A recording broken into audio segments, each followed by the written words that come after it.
sambutan dari narasumber Bapak Insinyur Suharjono MT. Kepadanya kami persilakan.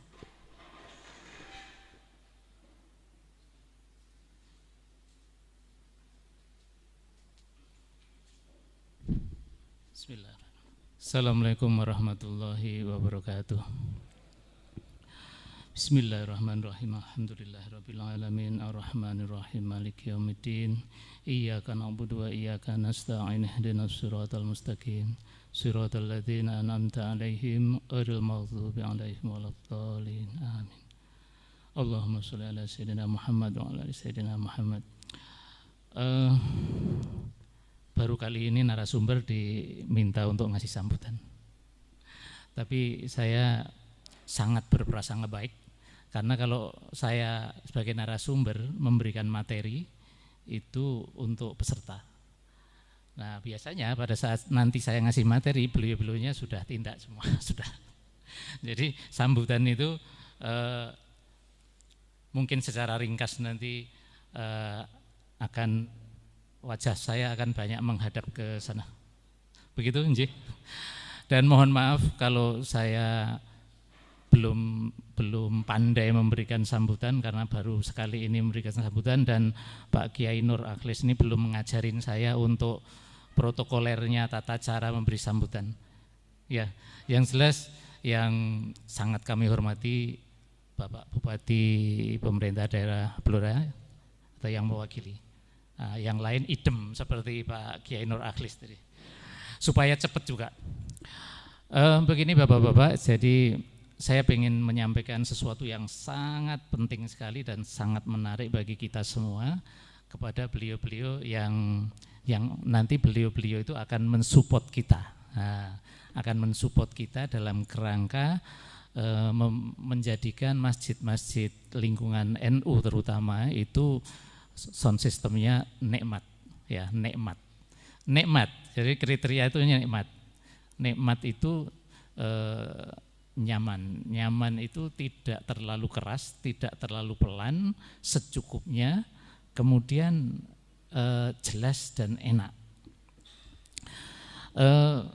Langsung saja, ini bermula dari statement Pak Yusuf Kalla, Ketua DMI tahun 2021. Sebelumnya beliau itu datang ke salah satunya ke Masjid Raya Bandung, dan beliau mengkritik habis-habisan sound system Masjid Raya Bandung karena gemanya luar biasa. Kan di sana memang kubahnya besar sekali. Kemudian beliau mengulangi itu, menyampaikan itu di acara Maulid Nabi di Masjid Istiqlal tahun 2021. Kalau Bapak mencari Pak Yusuf Kalla sound system masjid 75% sound masjid jelek, itu keluar nanti. Dengan klik lagi nanti akan ada di sana. Intinya beliau menyatakan bahwa 75% sound system masjid di Indonesia itu jelek, dan itu saya selaku orang teknik saya mengamini, iya betul. Tapi saya punya fakta selama ini, selama saya berkeliling masjid-masjid itu lebih dari 75% masjid kita itu mempunyai perangkat sound system yang mencukupi untuk mengeluarkan suara yang enak didengar. Jadi kalau Pak Yusuf Kalla hanya 75%, saya lebih dari 75%. Itu masjid-masjid kita itu mempunyai perangkat sound yang mencukupi untuk mengeluarkan suara yang enak didengar. Berarti ada masalah. Masalahnya di mana? Nah, masalahnya saya akan detail nanti ke peserta.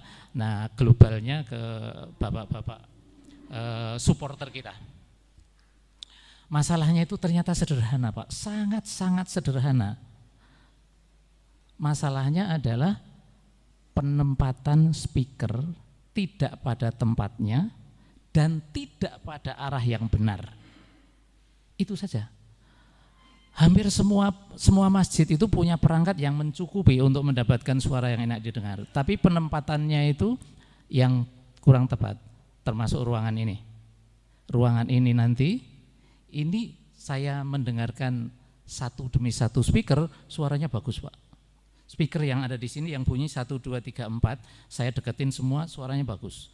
Operatornya canggih, operatornya bagus. Mas Ibin bagus itu cara meramunya. Per speaker bagus, tapi 4 speaker ini kan dia mengeluarkan suara dalam satu ruangan yang keempat-empatnya itu bersinergi untuk memberi suara kepada kita. Pada saat 4 ini tidak berada dalam posisi yang tepat dan tidak pada arah yang tepat, maka kita semua tidak mendapatkan suara yang bagus atau enak. Paling tidak begini, kalimatnya yang benar begini. Kalimatnya, kalau 4 speaker yang bunyi ini bisa memberikan performa terbaiknya itu 100%, maka dengan penempatan yang enggak bagus itu paling hanya 60% bisa dicapai.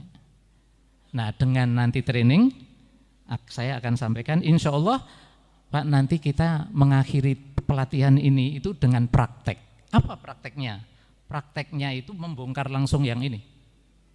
Jadi sound system yang ada sekarang ini nanti malam di sesi terakhir langsung kita bongkar, kita tempatkan di tempat yang seharusnya dengan arah yang seharusnya.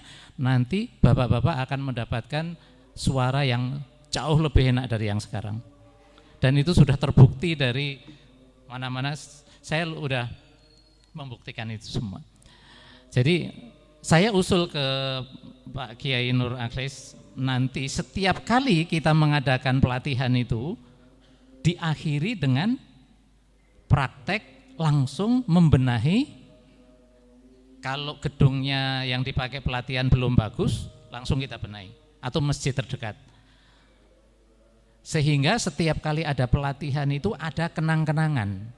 Ada kenang-kenangan, apa perlunya kenang-kenangan itu? Untuk memberikan contoh kepada teman-teman, oh kalau mau merujuk kepada penataan yang dilakukan oleh Pak John atau hasil pelatihan, ke sana. Gitu. Itu jadi setiap kali pelatihan nanti ada kenang-kenangan. Kenang-kenangannya apa? Yang dipakai pelatihan itu soundnya jadi bagus. Atau masjid terdekat yang ditunjuk itu menjadi bagus. Itu kenang-kenangannya. Nah, selanjutnya saya itu sangat bahagia sekali dengan teman-teman LTM NU ini, dan saya mendapatkan banyak hal, terutama satu istilah yang tadi, ramah lingkungan, ramah budget. Ramah budget jelas. Kenapa ramah budget? Karena memperbaiki sound system niku Pak, itu semudah memindahkan speaker dan nyambung kabel. Tidak ada pembelian barang baru, kecuali kalau jenengan ngersake kabel baru. Karena memang kebanyakan kabel listrik. Ada yang memang mampu akhirnya udahlah sekalian instalasi baru, kabel baru. Tapi ada juga yang cukup disambung.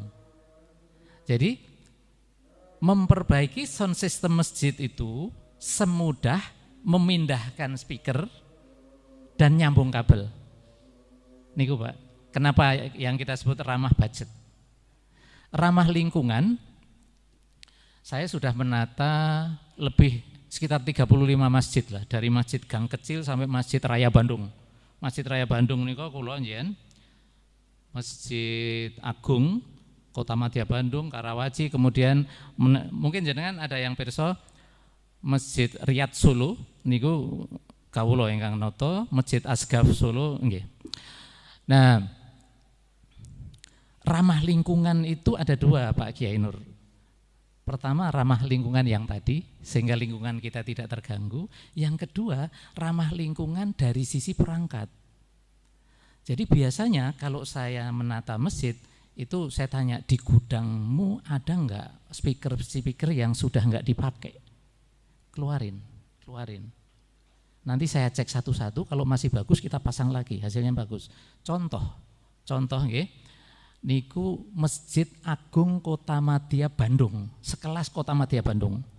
Jadi ada speaker yang seperti itu, toa yang array, yang kiri kanan array, yang sekarang nggak dipakai itu ada 7 buah yang biasa dipasang di luar sudah dipenuh kotoran burung, kemudian udah nggak dipakai, dia beli baru, kemudian itu ditaruh di gudang bertahun-tahun. Saya datang, keluarin, saya cek dalemannya masih bagus, saya bawa pulang ya Pak ya, oke saya bawa pulang, kotoran burung saya kerok, kemudian bersih, diamplas bersih, dicat lagi, dalemannya kita rekondisi, suaranya bagus, saya bikinkan stand, kemudian saya pasang di lantai 2, Masjid Al-Ukhuwah Bandung, Masjid Agung Kota Madya Bandung. Dan sampai sekarang alhamdulillah hasilnya bagus. Dan hampir semua masjid saya selalu bertanya, ada enggak speaker yang masih di gudang, yang sudah digudangkan yang enggak dipakai, keluarin, saya cek. Nah, 2 minggu yang lalu sama seperti itu. Yang dipakai utama itu malah speaker kayak gitu, ada 4 biji yang sudah 5 tahun ngendon di gudang, keluarin, saya pakai, hasilnya sangat bagus sekali. Itu ramah lingkungan. Ramah lingkungan itu ada 2, ramah lingkungannya jadi bagus, jadi enak, kemudian tidak membuang limbah. Jadi limbah speaker kita enggak ada. Itu ramah lingkungan. Saya kira dengan segini itu, dengan ramah lingkungan, ramah budget, dan begitu mudahnya kita menata sound, itu kita semua itu jadi realistis kalau membayangkan misalnya dalam sebuah, saya membayangkan ada sebuah kabupaten yang semua masjidnya itu suaranya enak didengar.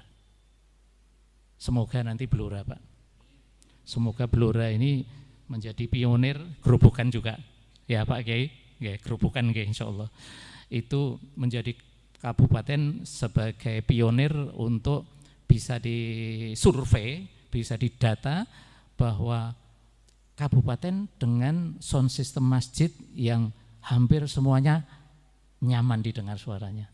Nah, itu saja yang mungkin bisa saya sampaikan sebagai sebuah sambutan.